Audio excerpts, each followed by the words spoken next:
மற்றும் சமயப்போ ஆசிரியர் பெருமைகள் அனைவருக்கும் அடியனுடைய பணிவான வணக்கத்தை தெரிவித்துக் கொள்கின்றேன். தேர்வெல்லாம் எழுதி முடிஞ்சு ரிசல்ட்லாம் வந்தாச்சு.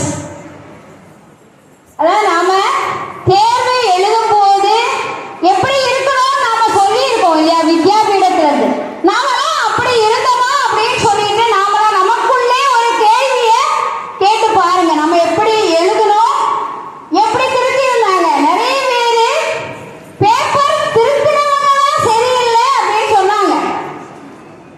நாம ஒவ்வொருத்தரும் நாம எப்படி இருக்கணும், நாம எப்படி தேர்வு எழுதணும். உங்களுடைய பேப்பர்கள் எல்லாம் தேர்வு எழுத ஒரு தேர்வு குழு ஒன்று இருக்கு. அதுல பேப்பர் திருத்த கூப்பிடும் போது நிறைய பேரு முதல்ல திருத்த வந்தவங்க எல்லாம் கொஞ்சம் தயங்குறாங்க.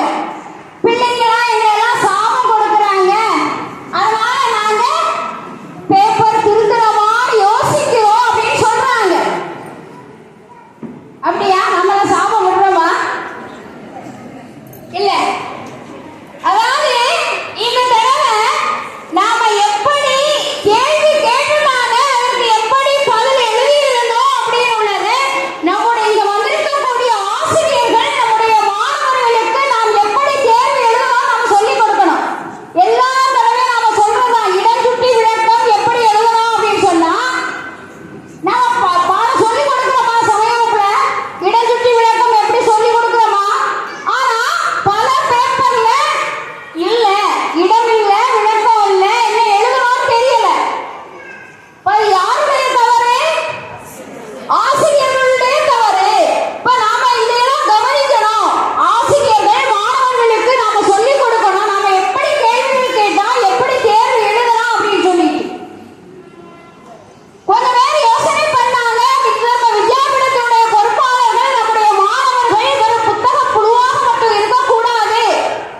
புத்தகத்தை படிச்சு அப்படியே கொஸ்டின் பழைய கொஸ்டின் எல்லாம் வச்சு ப்ரிப்பேர் பண்ணி அப்படி எழுதக்கூடாது. முழுமையாக அவங்க படிக்கணும். எப்படி கேள்வி கேட்டாலும் அவங்க எழுதணும். அப்படி தரமிக்கவர்களாக ஆக வேண்டும் அப்படின்னு சொல்லி முடிவு பண்ணி தான் இந்த தடவை கேள்வி கேட்டுட்டு இதிலிருந்து உங்களுடைய கருத்து என்ன அப்படின்னு ஒரு கேள்வி கேட்டிருந்தாங்களா? நம்ம எழுதுறோமா? அதை நிறைய பேப்பர்ல உன் கருத்து எழுதல. ரீவேரிஷனுக்கு பிள்ளைங்களாம் பேப்பர் கொடுத்திருந்தாங்க. அதுல நாம திருத்தும் போது கேட்ட கேள்விக்கான பதில் இருக்கணும், அவருடைய உங்களுடைய கருத்தும் இருக்கணும். நம்முடைய அமைப்பாளர் ஒரு ஆள் சொன்னாரு, நீங்க கேள்வி கொஸ்டினை போட்டு அப்புறம் அந்த ஆன்சர் பேஜ் நம்பரை எல்லாம் பேஜ் நம்பர் நாம போடலாம். ஆனா ஒவ்வொருத்தருடைய கருத்தை நாம போட முடியுமா?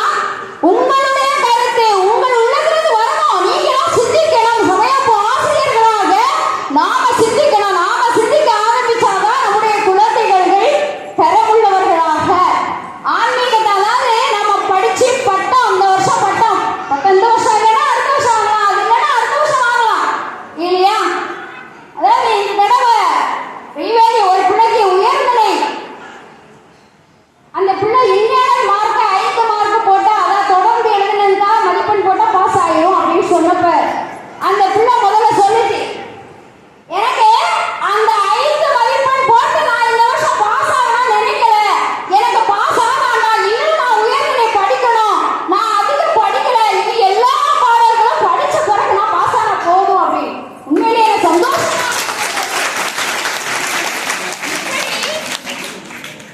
நாம அதாவது நாம எழுதிட்டோம்.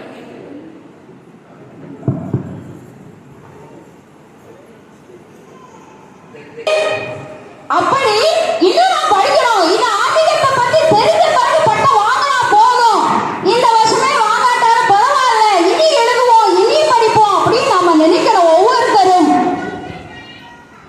அப்படி படிச்சாதான் நாமெல்லாம் வழிகாட்டிகள்.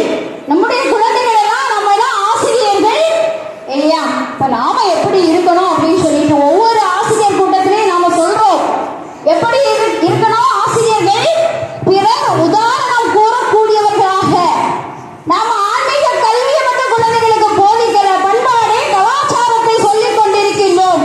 அப்படின்னா நாம எப்படி இருக்கணும் அப்படின்னு சொல்லிட்டு இங்க என்ன நாம சொல்றோம். சாமிக்கு எல்லா கூட்டத்திலையும் சொல்லுவோம்,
வைக்கணும். வைக்கலாமா?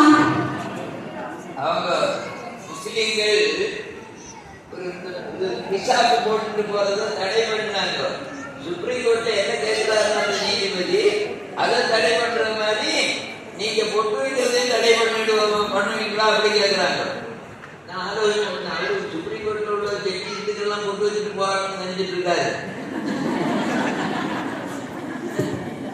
அதனால நாமெல்லாம் சமயபாதான நம்ம பார்த்து பிறர் பல நல்ல விஷயங்களை பிறர் செய்யணும்.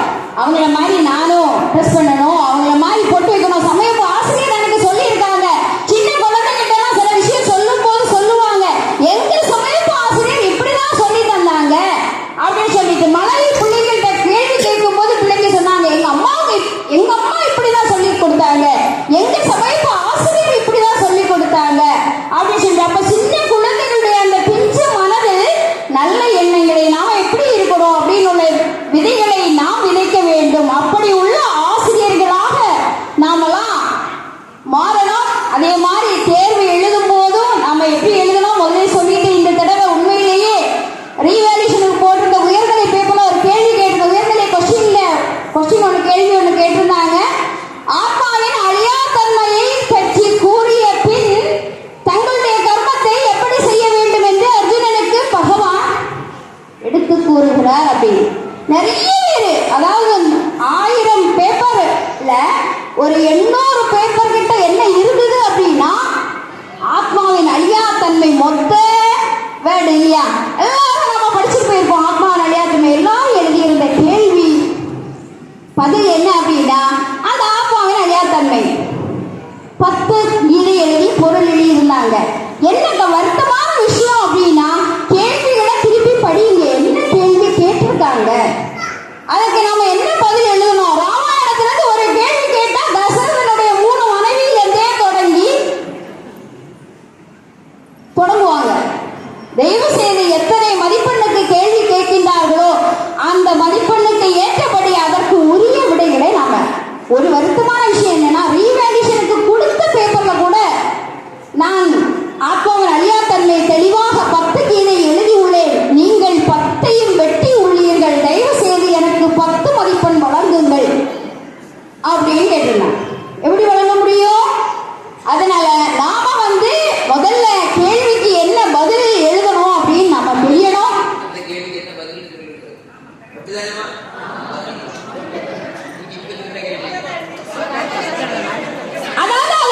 அதாவது போர் எப்படி செய்யணும், உங்களுடைய தர்மத்தை உங்களுடைய சுதர்மத்தை எப்படி செய்யணும் பகவான் அத 2வது அத்தியாயத்துல ஆத்மாவின் அழியாத்தன்மையை பற்றி சொன்ன பிறகு சுதர்மத்தை செய்யறதுக்காக சொல்லியிருக்காரு. 39வது பாடல்ல இருந்து ஏதோ வரல நினைக்கிறேன். அதுல இருந்து நாம எழுதணும். அதை எழுதி நாம அந்த பதில் எழுதணும். அதே மாதிரி நிறைய கேள்விகள் இந்த தடவை உங்களுடைய கருத்து கேட்டிருந்தாங்க, அதற்கும் அதே மாதிரி பதில் எழுதலாம். தயவு செய்து நம்மளுடைய பேப்பர்ல நிறைய பேர் கோரிக்கை ஒண்ணுமே இருக்காது, ஆனா கோரிக்கை மட்டும் வச்சிருப்பாங்க. தயவு செய்து பேப்பர் திருத்தக்கூடியவங்க எப்படியாவது மதிப்பெண் போட்டு எனக்கு பாஸ் ஆக்கி விட்டுருங்க அப்படின்னு சொல்லிட்டு. அது மட்டும் இல்ல, நம்முடைய சமயப்போ ஆசிரியர்கள் கவனிக்கணும். ஆண்கள் மாணவர்கள், நம்முடைய சமயப்போ மாணவர்கள் தேர்வு எழுதும் போது பல பேப்பர்ல தேவையில்லாத விஷயங்களை எல்லாம் எழுதியிருக்காங்க. ஆசிரியர்கள் அதை நம்ம சொல்லி குழந்தைகளுக்கு உணர்த்த வேண்டும். எப்படி தேர்வு எழுத கேள்விக்கு பதில் தெரியல அப்படின்னா எழுதாம இருக்கலாம்.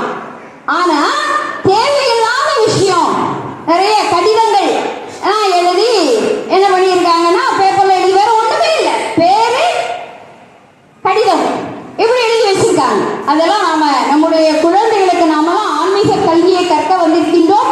நாம எப்படி இருக்கணும், நம்ம எப்படி தேர்வெழுதணும், அப்படிப்பட்ட அவங்க எப்படி இருக்கணும், அந்த பண்புகளை கலாச்சாரங்களை நாம சமயப்போ ஆசிரியர்களாகிய நாம தான் அந்த குழந்தைகளுக்கு சொல்லிக் கொடுக்க வேண்டும். அன்பாக சொல்லிக் கொடுத்து அவங்கள நம்முடைய பண்பாடு கலாச்சாரத்தை பின்பற்றி நம்முடைய வித்யாபீடத்தினுடைய பேரை நம்ம இல்லையா நல்லா சித்து தர்ம வித்யாபீடத்தில் உள்ள அந்த சமயத்துல உள்ள ஆசிரியர் இப்படிதான் இருப்பாங்க அப்படின்னு சொல்ற அளவுக்கு நாம எல்லாம் மாறணும் அப்படின்னு சொல்லி கேட்டு வேண்டிக் கொண்டு விடைபெறுகிறேன். நன்றி, வணக்கம்.